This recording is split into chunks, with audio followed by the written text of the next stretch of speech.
The dust swirled around the weathered wooden posts of McKinnon's trading post as the morning sun cast long shadows across the Arizona territory. It was 1874, and the frontier settlement of Cedar Ridge had grown around this single establishment that served as the lifeline between the civilized East and the untamed West. The trading post stood like a fortress against the endless expanse of desert, its walls lined with everything from ammunition to blankets, from coffee beans to silver trinkets that caught the light streaming through dirty windows. Ayanna pressed herself against the rough wooden wall of the storage shed behind the trading post, her dark eyes scanning the horizon for any sign of hope. The 16-year-old Apache girl had been there for 3 days now, ever since her cousins had brought her down from the mountain reservation under the pretense of visiting the white man's store. She had trusted them, believed their words about trading for winter supplies. The betrayal still burned in her chest like a hot coal. Her cousins, Nalnish and Bidzil, had accepted 30 silver dollars from a gruff trader named McKinnon. 30 pieces of silver for a human life, she thought bitterly. They had claimed it was for the good of the tribe, that one less mouth to feed would mean survival for the others during the harsh winter months ahead. But Ayanna knew the truth. Her cousins resented her mixed heritage, her mother having been half Mexican, captured as a child, and raised Apache. To them, she would never be pure enough, never belong completely to their world. The trading post buzzed with activity as trappers, soldiers, and settlers moved in and out of the establishment. Ayanna had learned to recognize the different types of men who frequented this place. There were the mountain men with their wild beards and animal skin clothing, reeking of bear grease and unwashed bodies. The cavalry soldiers, young and eager, their blue uniforms already faded from the desert sun. The settlers, families looking to start new lives, their faces etched with determination and fear in equal measure. McKinnon himself was a large Scotsman with red hair and a temper to match. He had immigrated to America 20 years earlier, seeking fortune in the goldfields of California before settling into the more reliable business of trade. His wife, Martha, was a small, mouse-like woman who rarely spoke above a whisper and seemed to disappear into the shadows whenever her husband's voice rose in anger. "That Apache girl's been nothing but trouble," McKinnon grumbled to his wife as they prepared for another day of business. 3 days and not one buyer interested. Maybe I should have asked for more details about her temperament before I paid those silver dollars. Martha McKinnon glanced toward the storage shed where Ayanna was being kept. The girl had refused all food except water and had not spoken a single word since her arrival. Martha had tried to offer her a blanket, but Ayanna had turned away, wrapping herself instead in the remnants of her traditional Apache dress, now torn and dusty from her forced journey down the mountain. "Perhaps she's not meant to be sold like cattle," Martha whispered, her voice barely audible above the morning sounds of the trading post coming to life. McKinnon shot his wife a sharp look. "Don't go getting any soft ideas, woman. That girl represents an investment, and I intend to see a return on it. There's talk of a cattle baron from Texas coming through next week. Rich men like that can always use extra hands, and Apache girls are known for their endurance." The morning progressed with its usual rhythm of commerce and conversation. Trappers displayed their pelts, soldiers restocked their supplies, and families debated the merits of different routes westward. Through it all, Ayanna remained in the shed, listening to the voices and learning more English than she let on. She had been taught some of the white man's language by missionaries who had visited the reservation, but she kept this knowledge hidden, understanding that information could be her only weapon in this desperate situation. As the sun reached its peak, a new sound reached Ayanna's ears, the steady clip-clop of horses, but different from the usual travelers. This was the sound of a well-maintained team, the kind that belonged to someone with means and purpose. She pressed her eye to a crack in the wooden wall and saw a magnificent sight. A covered wagon approached the trading post, pulled by 4 beautiful chestnut horses whose coats gleamed like polished copper in the sunlight. The wagon itself was clearly built for long journeys, sturdy but elegant, with canvas that was clean and well maintained. But it was the man driving the team that caught Ayana's attention.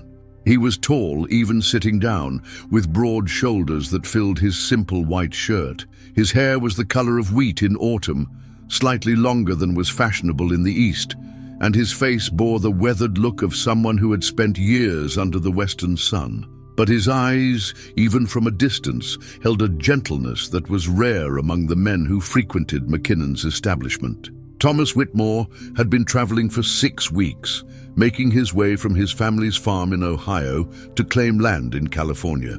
At 28, he had finally saved enough money to start his own life, away from the shadow of his father's successful but suffocating agricultural empire. Unlike many men heading west seeking quick riches, Thomas carried with him the knowledge and patience of generations of farmers. He understood that real wealth came from working the land with respect and persistence. The wagon contained everything Thomas owned: tools, seeds, books, and carefully preserved personal items that connected him to his family back east. Among these treasures was a wooden music box that had belonged to his deceased mother, a woman known throughout their Ohio community for her kindness to strangers and her ability to see the good in everyone. As Thomas secured his horses and approached the trading post, Ayana found herself studying his movements. Unlike the swagger of the mountain men or the rigid march of the soldiers, this man moved with a natural grace that spoke of confidence without arrogance. He nodded politely to other customers and waited his turn to speak with McKinnon, showing the kind of patience that was becoming increasingly rare on the frontier. "Good afternoon," Thomas said, his voice carrying a slight Ohio accent that sounded almost musical compared to the harsh tones Ayana had grown accustomed to hearing. "I'm looking to resupply before continuing west. I need basic provisions, and I'm hoping you might have information about the best routes through the mountains." McKinnon's demeanor changed noticeably in the presence of this well-dressed, obviously prosperous customer. The Scotsman's voice became almost obsequious as he gestured toward his finest goods. Of course. Thomas Whitmore, is it? I can see you're a man of quality. Let me show you our best supplies." As the two men conducted their business, Martha McKinnon found herself drawn to watch this stranger. There was something different about him, something that reminded her of her own father, a Methodist minister who had always preached about the inherent worth of every human soul. She noticed how Thomas treated even the youngest customers with respect, how he listened carefully to the advice of the old-timers about mountain passes and weather patterns. "You traveling alone?" McKinnon asked as he tallied up Thomas's purchases. "I am," Thomas replied, "though I confess the solitude can be challenging at times. A man gets used to conversation, to having someone to share the beauty of this country with." It was Martha who spoke next, surprising both her husband and herself with her boldness. We have a girl here, Apache. Young, strong, good worker, I'm sure." McKinnon's eyes widened at his wife's unexpected sales pitch, but he quickly recovered. Yes, indeed. Bought her just a few days ago from her own people. $30 silver, but for a gentleman like yourself, I could consider 45. She'd be perfect for cooking, cleaning, helping with the difficult work of starting a farm. Thomas's expression grew troubled. Bought her? You mean she's enslaved? Not enslaved exactly, McKinnon said quickly, sensing the moral objection in the younger man's tone. More like indentured. It's common practice out here. Apache tribes sometimes trade their own people for supplies they need to survive. It's actually mercy, really. Keeps them from starving. The explanation sat poorly with Thomas, whose upbringing in Ohio had instilled in him strong beliefs about human dignity and freedom. His parents had been quietly active in the Underground Railroad, and the family farm had served as a stop for escaped slaves making their way to Canada. The idea of purchasing another human being went against everything he had been taught to believe. "I'd like to see this girl," Thomas said quietly. McKinnon hesitated, knowing that Ayana had been less than cooperative with previous potential buyers.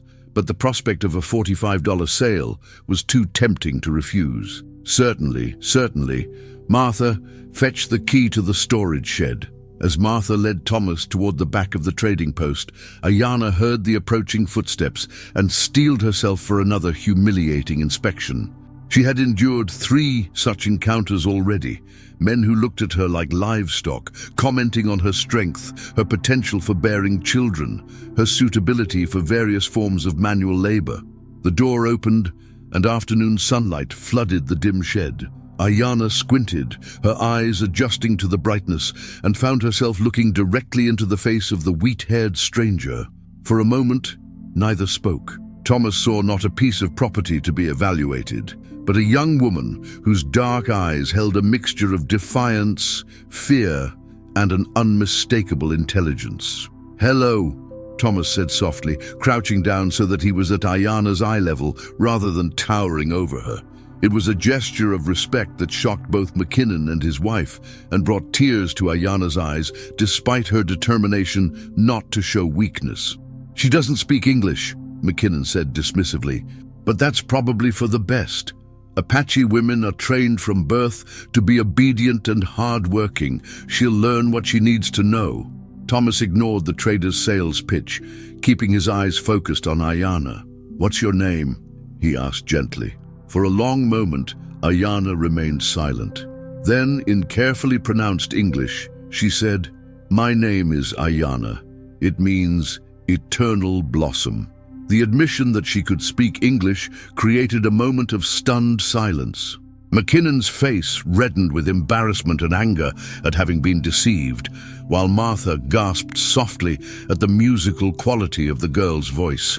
"Eternal blossom," Thomas repeated thoughtfully. "That's a beautiful name. My name is Thomas. Thomas Whitmore."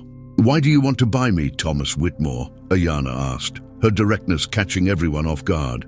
Thomas stood slowly, his mind racing with the implications of this conversation. "I don't want to buy you," he said finally. "I don't believe people should be bought and sold." "Then why are you here?" she challenged. "I'm here because—" Thomas paused, searching for words to explain a feeling he didn't entirely understand himself. "Because everyone deserves freedom. Because 30 pieces of silver shouldn't determine a person's fate." The reference wasn't lost on Ayana, who had learned biblical stories from the missionaries. Her expression softened slightly, though wariness remained in her eyes. McKinnon sensed his sale slipping away and interjected quickly. "Now see here, Whitmore, you can't just come in here and stir up trouble. I paid good money for this girl, and I have every right to recoup my investment. What if I were to pay your $45? Thomas said slowly. "Not to buy her, but to compensate you for your loss, so that she could go free." "Free?" McKinnon sputtered. "Free to do what? Go back to her people. They're the ones who sold her in the first place. She's got nowhere to go, no way to survive on her own. At least as someone's property, she'd have food and shelter." Thomas looked back at Ayana, seeing the conflict in her face. The trader's words, cruel as they were, contained an uncomfortable truth. Even if she were freed, where would she go? Her own cousins had betrayed her, and the reservation offered little hope for a young woman alone. "What would you choose?" Thomas asked her directly. "If you could choose your own path, what would it be?" The question hung in the air like dust motes in the afternoon sunlight. No one had asked Ayana what she wanted since her cousins had first suggested the trip to the trading post. For 3 days, she had been discussed, evaluated, and bartered over, but never consulted about her own desires. "I would choose to live," she said finally, her voice steady despite the emotional weight of the words. "I would choose to find a place where I belong, where I could work and contribute and be valued for who I am, not sold for what I might be worth." Thomas nodded slowly, understanding passing between them that transcended the crude commercial environment of McKinnon's trading post. "Then perhaps we could help each other," he said. "I'm traveling to California to start a farm. It's a long, difficult journey, and I could use a companion who knows this land, who understands how to survive in places where most people perish, not as a slave or servant, but as a partner in the venture." McKinnon laughed harshly. A partnership between a white farmer and an Apache girl? You've been too long in the sun, Whitmore. That kind of arrangement will get you both killed before you reach the California border. But Martha McKinnon stepped forward, her voice stronger than anyone had heard it in years. It sounds like a fair arrangement to me, better than anything else that girl's likely to find. You stay out of this, woman, McKinnon snapped, but Martha continued undeterred. I'll not stand by and watch another soul be traded like a sack of grain. If Mr. Whitmore wants to offer this girl a chance at a real life, then I say God bless him for it. The confrontation between husband and wife created an uncomfortable tension in the small shed. Thomas realized that his unconventional proposal had implications far beyond his own situation. McKinnon's reputation as a trader depended on his ability to deliver what he promised, and allowing Ayanna to leave without payment would set a dangerous precedent for his business. I'll pay you $50. Thomas said finally, $50 cash for her freedom. No bills of sale, no contracts, no ownership papers, just compensation for your inconvenience. The offer of $50, 10 more than McKinnon had initially hoped for, was too tempting to refuse despite the unusual terms. The trader's greed overcame his principles, and he grudgingly agreed to the arrangement. As Thomas counted out the silver coins, Ayanna felt a mixture of hope and uncertainty that was almost overwhelming. Freedom, real freedom, was being offered to her by a stranger whose motives she couldn't fully understand. Was this another trap? Another form of slavery disguised as kindness?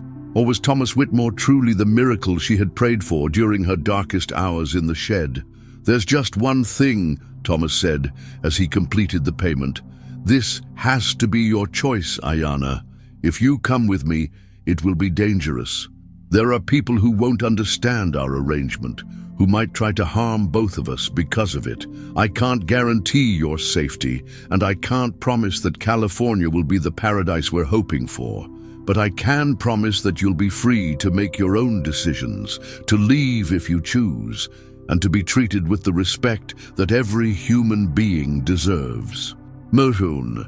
Ayanna looked around the shed that had been her prison for 3 days, then back at the face of the man who was offering her something she had begun to believe was impossible: hope.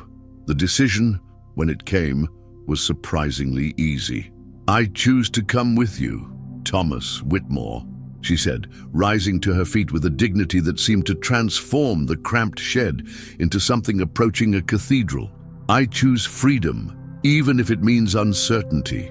I choose to trust that sometimes, when everything seems lost, the Creator sends help in the most unexpected form. As they walked out of the storage shed together, Thomas carrying Ayanna's few possessions, and she walking freely beside him rather than behind him, Martha McKinnon watched with tears streaming down her face. It was the first time in years she had seen something purely good happen at the trading post, and she whispered a prayer for their safety and success. McKinnon, counting his $50 silver, grumbled about the irregularity of the transaction, but couldn't entirely suppress a grudging respect for Thomas's principles. As a businessman, he understood the value of reputation, and Thomas Whitmore's reputation was clearly built on something more solid than mere profit. The sun was beginning its descent toward the western horizon as Thomas and Ayanna approached his wagon. The 4 chestnut horses nickered softly, sensing the presence of a new companion. Ayanna approached them carefully, extending her hand for them to sniff, speaking to them in soft Apache words that seemed to calm them immediately. They like you, Thomas observed with a smile. Animals know when someone means them no harm, Ayanna replied, stroking the nose of the lead horse. It is a gift my grandmother taught me. Deuces. As Thomas began loading his supplies into the wagon, other customers at the trading post watched with varying degrees of curiosity, suspicion, and outright hostility. The sight of a well-dressed white man treating an Apache girl as an equal was unprecedented in their experience, and the whispered conversations that followed would spread throughout the territory within days. You sure about this, son? asked an old mountain man named Jeremiah Crow, his weathered face creased with concern. That girl's people have been at war with settlers for decades. Could be she's planning to lead you into an ambush, take your scalp once you're out in the wilderness. Thomas paused in his packing, considering the warning seriously. It was true that Apache raids had terrorized settlers throughout the territory, and the cycle of violence between the tribes and the U.S. military seemed to have no end in sight. But looking at Ayanna, seeing the way she had been treated by her own cousins and by McKinnon, he found it impossible to believe she harbored murderous intentions. "I appreciate your concern, Mr. Crow," Thomas replied diplomatically, "but I believe people should be judged by their individual actions, not by the color of their skin or the circumstances of their birth." The old mountain man spat tobacco juice into the dust and shook his head. "Your funeral, boy. But mark my words, that Apache blood will show itself sooner or later. They're a savage people born to violence." Ayanna, who had overheard the conversation, felt the familiar sting of prejudice and assumption. She had grown up hearing similar words from white soldiers and settlers, just as she had endured the whispers of her own people about her mixed heritage, always caught between two worlds, never fully accepted by either. "Mr. Crow," she said, turning to face the mountain man directly, "my grandmother taught me that a person's heart is revealed not by the blood that flows in their veins, but by the choices they make when no one is watching. I choose to help Thomas Whitmore reach California safely, and I choose to prove that trust can overcome fear, even in times of hatred and violence." The eloquence and dignity of her response silenced not only Crow, but several other onlookers who had gathered to witness this unusual confrontation. Here was an Apache girl speaking with the education of a missionary school student and the wisdom of someone far beyond her 16 years. As the afternoon wore on, Thomas and Ayanna completed their preparations for departure. They would leave at first light, taking advantage of the cooler morning temperatures and the better visibility for spotting potential dangers on the trail ahead. The route to California would take them through some of the most unforgiving terrain in the American West, across deserts where water was scarce and mountains where winter could arrive without warning. That evening, Thomas made arrangements for Ayanna to sleep in the wagon while he bedded down nearby under the stars. It was a gesture of respect that did not go unnoticed by the other travelers at the trading post, who were accustomed to seeing Apache prisoners chained or locked up at night. "You don't have to treat me like fragile goods," Ayanna told him as he spread blankets in the wagon bed. "I have slept on the ground many times. I am not afraid of the cold or the night sounds." "I'm sure you're not afraid," Thomas replied. "But traveling together doesn't mean we can't show each other courtesy. Besides, you'll be safer in the wagon if anyone gets ideas about causing trouble during the night." As darkness fell over the trading post, the two unlikely companions found themselves talking quietly across the small distance that separated them.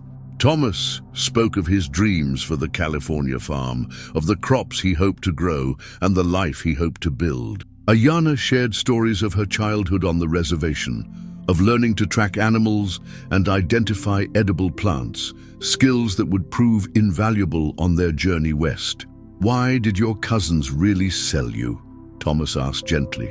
Sensing there was more to the story than simple economic hardship, Ayanna was quiet for so long that Thomas began to think she wouldn't answer. Then, in a voice barely above a whisper, she said, "Because I reminded them of everything they had lost. My mother was captured as a child from a Mexican village. She was raised Apache, married my father, gave birth to me. But when the soldiers came and forced us onto the reservation, when the old ways began to die, some people needed someone to blame, someone who was different enough to be a scapegoat. I'm sorry," Thomas said, and the simple sincerity of his words carried more weight than elaborate speeches might have. "My mother used to tell me that every person has a purpose, that the Creator doesn't make mistakes. She said that sometimes being caught between two worlds means you can serve as a bridge, helping others find understanding." Ayanna paused, looking up at the vast canopy of stars above them. Perhaps that is why our paths crossed today. The profound wisdom in her words struck Thomas deeply. Here was a 16-year-old girl who had endured betrayal, abandonment, and the threat of slavery, yet she spoke of purpose and divine providence with a faith that humbled him. "My mother used to say something similar," Thomas said. "She believed that God puts people in each other's paths for reasons we might not understand immediately, but that became clear over time." As the night deepened and the sounds of the trading post settled into the quiet rhythms of sleep, both Thomas and Ayanna found themselves contemplating the strange series of events that had brought them together. Neither could have imagined, when the sun rose that morning, that by nightfall they would be partners in an enterprise that challenged every social convention of their time. The last thing Thomas heard before falling asleep was Ayanna's voice, soft and melodic, singing what he assumed was an Apache lullaby. The words were foreign to him, but the melody spoke of hope and determination, of a spirit that refused to be broken despite all that had been endured. For Ayanna, lying in the wagon surrounded by the scent of clean canvas and well-maintained leather, it was the first night in months that she fell asleep without fear. The song she sang was indeed a lullaby, but also a prayer of gratitude for unexpected deliverance and a promise to honor the trust that had been placed in her. Neither of them knew that their departure from McKinnon's trading post would be the beginning of a journey that would test every assumption they held about themselves and each other. Neither understood that the bonds forged in the next few weeks would prove stronger than the prejudices of their respective peoples, and that their story would become legend in the growing mythology of the American West. As dawn approached, the desert began to show the first hints of color on the eastern horizon.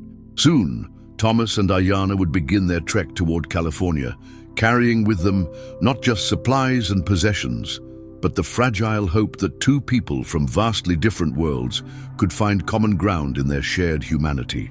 The trading post would continue its business of commerce and human trafficking, but it would also carry the memory of the day when $50 silver purchased something far more valuable than anyone involved fully understood. The beginning of a love story that would transcend every barrier their world could construct.